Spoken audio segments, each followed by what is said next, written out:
Titanic को बनाने वाले ने कहा था कि ये डूब नहीं सकता, खुदा भी इसे नहीं डुबो सकता। फिर ऐसा हुआ कि पहले ही समुद्री सफर के दौरान वो ऐसा डूबा कि आज तक निशाने इबरत है, और उसको देखने वाले जो भी जाते हैं वो भी बड़ी मुश्किल से बच पाते हैं। आज से ठीक 111 साल कबल टाइटैनिक एक अंधेरी रात में एक बर्फानी तोदे यानी आइसबर्ग से टकरा गया था।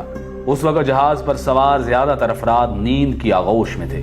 हादसे के वक्त टाइटैनिक 41 किलोमीटर फी घंटा की रफ्तार से इंग्लैंड के शहर साउथहैम्पटन से अमेरिका के शहर न्यूयॉर्क की तरफ जा रहा था, और सिर्फ 3 घंटे के अंदर 14 और 15 अप्रैल 1912 की दरमियानी रात टाइटैनिक बहरे ओकेयानूस में डूब गया।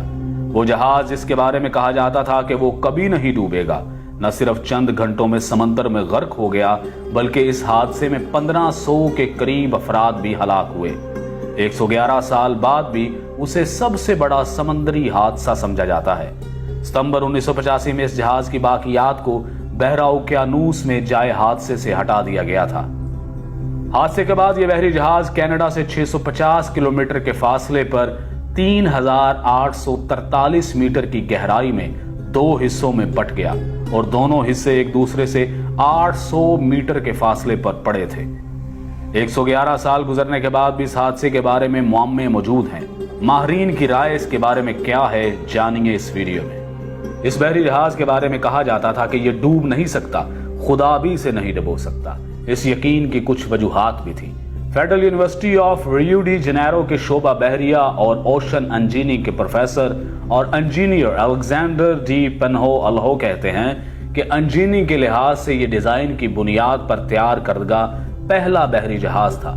कई वाटर टाइट कंपार्टमेंट्स बनाए गए थे, यानी जहाज का एक कमरा पानी से भर भी जाए तो दूसरे कमरे को गर्क नहीं कर सकता था। वो बताते हैं कि इस जहाज की तैयारी के दौरान कुछ मुश्किलात पेश आई थी, जैसा कि जहाज की ऊंचाई कितनी रखी जाएगी ताकि बिजली की तारें और पानी के पाइप ठीक से काम कर सके। इस पर बहुत सोच विचार की गई थी। प्रोफेसर अल्हो के मुताबिक इस पर गौर करने के बाद उस वक्त के इंजीनियर्स ने जहाज की ऊंचाई का तयन किया। यहाँ तक कि सैलाब की सूरत में उन्होंने अंदाजा लगाया कि पानी छत की ऊंचाई तक नहीं पहुंचेगा। उन्होंने छत पर महफूज कंपार्टमेंट भी बनाए थे, लेकिन तब किसी ने बर्फ के तोदे से जबरदस्त टकराव का सोचा भी नहीं होगा। माहिरीन का कहना है कि तसादुम इतना जोरदार था कि जहाज की मेन बॉडी में जहाज की निसफ लंबाई तक सुराख हो गया था। ऐसी हालत में पानी डेक तक पहुंच गया था। जहाज पानी से भरने लगा था। ऐसी सूरत हाल में रेस्क्यू मुमकिन नहीं होता।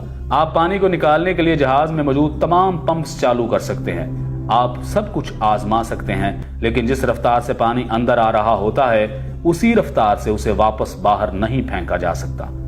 एक जबरदस्त तसादुम के बाद जहाज की साख में तब्दीली आई और दरवाजे बंद नहीं हो रहे थे, वो भंस गए थे। टाइटैनिक को इस दौर में भी खालस स्टील से बनाया गया था, लेकिन उस वक्त का स्टील ऐसा नहीं था, आज की फौलाद की तरह मजबूत नहीं था। बड़े हादसों के बाद इसकी वजूहात में इंसानी गलतियां हमेशा पाई जाती हैं। माहिरीन के मुताबिक आइसबर्ग से भरे खित्तों से गुजरने में मुश्किलात के बावजूद इस पर सफर को तेजी से मुकम्मल करने का शदीद दबाव था। दरअसल ये दबाव ब्लू बैंड हासिल करने के लिए था। 1839 में शुरू होने वाला ये एजाज बहरा ओकेयानूस को अबूर करने वाले तेज तरीन जहाज को दिया जाता था। टाइटैनिक को इस एजाज का सबसे मजबूत दावेदार समझा जाता था। इस वक्त दुनिया की बड़ी कंपनियों के दरमियान जहाज बनाने का मुकाबला था। उस वक्त इंग्लैंड और जर्मनी के दरमियान मुकाबला था कि सबसे बड़े और तेज तरीन जहाज कौन बनाएगा। सबसे बड़े और तेज तरीन जहाज को सरकारी तौर पर ब्लू बैंड मिल गया। इस कारनामे को हासिल करने के लिए किसी भी जहाज के लिए पहला सफर सबसे अहम समझा जाता था। पहले सफर के दौरान जहाज की हालत सबसे बेहतर होती है। जहाज पहले सफर में तेज तरीन रफ्तार हासिल कर सकता है, और टाइटैनिक ने भी तेज तरीन रफ्तार हासिल करने की कोशिश की थी। बच जाने वाले लोगों में से बहुत से लोगों ने बताया था कि जहाज के कप्तान को इर्द गिर्द के इलाके में बर्फ के तोदों के बारे में इतला दी गई थी, लेकिन उसने जहाज की रफ्तार कम नहीं की, क्योंकि वो तेज रफ्तारी से बहरे ओकेयानूस को अबूर करके ब्लू बैंड हासिल करना चाहता था। लेकिन यही तेज रफ्तारी और गरूर और तकब्बुर और खुदा को चैलेंज इस जहाज को डुबोने का सबब बने।